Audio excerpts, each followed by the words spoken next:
bui pa sun par nak cha a te pha tampi na ngai chang ti mi rak silai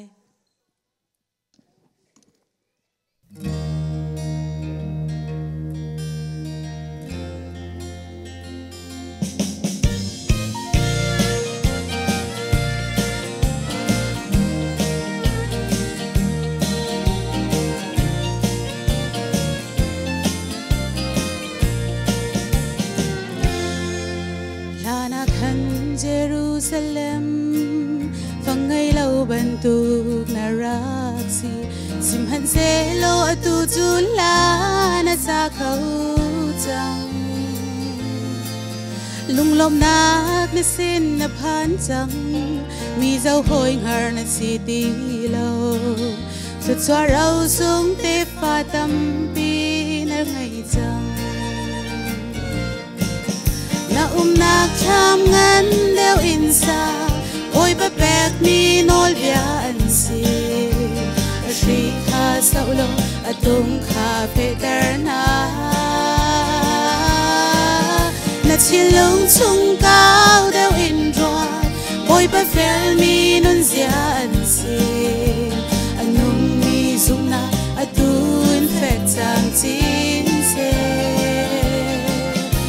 chua nak na sin na tlung chang lung re thei na gum ti lai lo oi ba bek mi te pha tam pi na ngai chang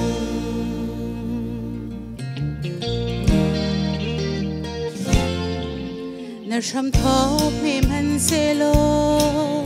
oi ji su pe ngai nak thong in ko ro hari na tu chu te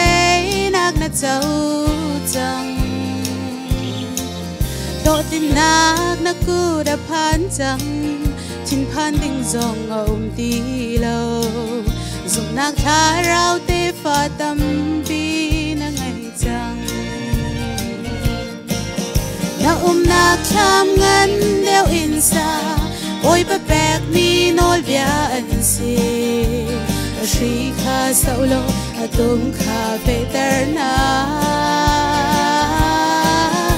chin lung chung cao đeo in roa ôi ba fel mi non zia an si anung mi dung na atun fet sam chin se chua nak na sin na tlung chang lung re thei na gum ti lai lo ôi ba bek mi te pha tam pi na ngai chang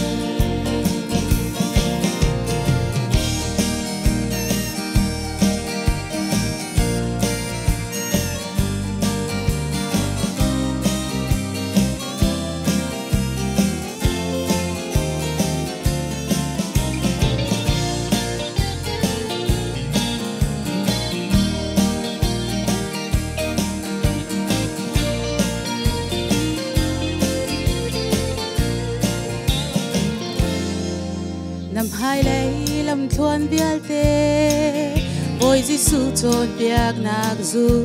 lo kham nak rau sung azung zan nun nak na chau la rau thiang na lam man troi lai har nak te tu an si ter lai rau chau tu ding te pha tam pi na ngai chang na nak tham ngân đeo in sa ôi ba bek mi nol bia an si ri kha sau lo atum kha pe ter na chin lung chung cao đeo in roa ôi ba fial mi non zia an si anung mi dung na atun fet sam chin se chua nak na sin na tlung chang lung re thei na gum ti lai lo ôi ba min sung dung zal thang chai se câu se chua nak na sin na tlung chang lung re thei na gum ti